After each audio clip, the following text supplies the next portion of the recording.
കേരളത്തിലെ സാമ്പത്തിക പ്രതിസന്ധിയിൽ വീണ്ടും ചർച്ചയ്ക്ക് തയ്യാറെന്ന് കേന്ദ്രം അറിയിച്ചതായി കേരളത്തിന്റെ പ്രത്യേക പ്രതിനിധി കെ.വി. തോമസ്. പ്രധാനമന്ത്രിയുടെ ഉപദേഷ്ടാക്കളുമായി ഇന്ന് നടത്തിയ ചർച്ചയിൽ പ്രതീക്ഷയുണ്ട് എന്നും കെ.വി. തോമസ് 24-നോട് പറഞ്ഞു.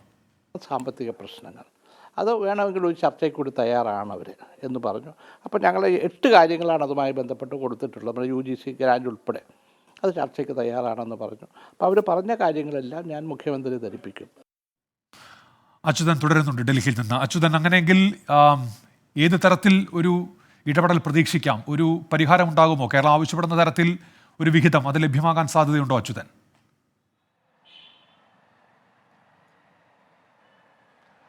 ഉന്മേഷ്, ഇതിൽ പ്രതീക്ഷ നൽകുന്ന മറുപടിയാണ് കേന്ദ്രത്തിൽ നിന്ന് ഉണ്ടായതെന്നാണ് കെ.വി. തോമസ് 24-നോട് പ്രതികരിച്ചിരിക്കുന്നത്. കാരണം വിവിധ വിഷയങ്ങൾ ചൂണ്ടിക്കാട്ടിയായിരുന്നു ഇന്ന് PMO ഓഫീസിനെ സമീപിച്ചത്. അതിൽ പ്രധാനമന്ത്രിയുടെ ഉപദേഷ്ടാക്കൾ നൽകിയ മറുപടി അത് പ്രതീക്ഷയുള്ളതാണ്.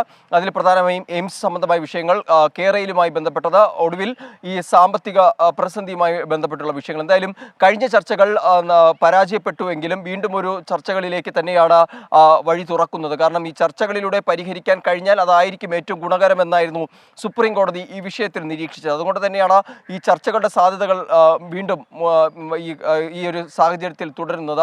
ഇതുമായി ബന്ധപ്പെട്ടുള്ള കാര്യങ്ങൾ ഇന്ന് മുഖ്യമന്ത്രിയെ നേരിൽ കണ്ട് തന്നെ ധരിപ്പിക്കും. അതിനുശേഷമായിരിക്കും സംസ്ഥാനത്തിന്റെ താല്പര്യം കേന്ദ്രത്തിനെ അറിയിക്കുന്നതും തുടർന്ന് ഒരു കൂടിക്കാഴ്ച ഇതുമായി ബന്ധപ്പെട്ട് ഒരുങ്ങുന്നത്. എന്തായാലും കടമെടുപ്പ് പരിധിയുമായി ബന്ധപ്പെട്ടിട്ടുള്ള എല്ലാ തരത്തിലുള്ള കാര്യങ്ങളും വിശദാംശങ്ങളും വീണ്ടും ധനകാര്യ മന്ത്രാലയത്തെ അറിയിച്ചുകൊണ്ട് ഒരു മന്ത്രിതല ചർച്ച തന്നെയായിരിക്കും ഈ വിഷയത്തിൽ ഉണ്ടാവുക.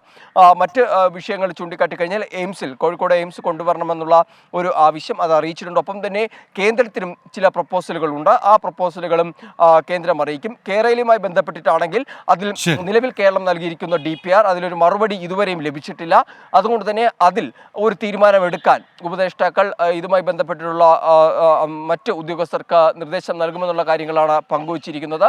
അതിലും ഉടനടി ഒരു തീരുമാനം ഉണ്ടാകും. എന്തായാലും തെരഞ്ഞെടുപ്പിലേക്ക് അടുക്കുമ്പോൾ പ്രതീക്ഷകൾ നൽകുന്ന തരത്തിലേക്ക് ഒരു തീരുമാനങ്ങൾ ഉണ്ടാകും എന്നുകൂടി സംസ്ഥാന സർക്കാർ കരുതുന്നുണ്ട്. എന്തായാലും ഈ 3 കാര്യങ്ങളാണ് പ്രധാനമായും ചൂണ്ടിക്കാട്ടിയിട്ടുള്ളത്. അതിൽ ഏറ്റവും പ്രധാനപ്പെട്ടുള്ള കാര്യം സാമ്പത്തിക പ്രതിസന്ധി തന്നെയാണ്. കേരളം സുപ്രീം കോടതിയിൽ അടക്കം ചൂണ്ടിക്കാട്ടുന്നത് ഈ പെൻഷൻ നൽകുന്നതിലടക്കം ബുദ്ധിമുട്ടുകൾ നേരിടുന്നുണ്ട്. അതുകൊണ്ട് തന്നെ എത്രയും വേഗത്തിൽ ഇതിനൊരു തീരുമാനം ഉണ്ടാകണമെന്നുള്ളതാണ്. അതുകൊണ്ട് ചർച്ചകളിലൂടെ പരിഹരിക്കാൻ കഴിഞ്ഞാൽ അത് തന്നെ ആയിരിക്കും ഇരു കൂട്ടർക്കും, കേന്ദ്രത്തിനും അതുപോലെ തന്നെ സംസ്ഥാനത്തിനും ഗുണകരമായി മാറുക. ഉന്മേഷ്.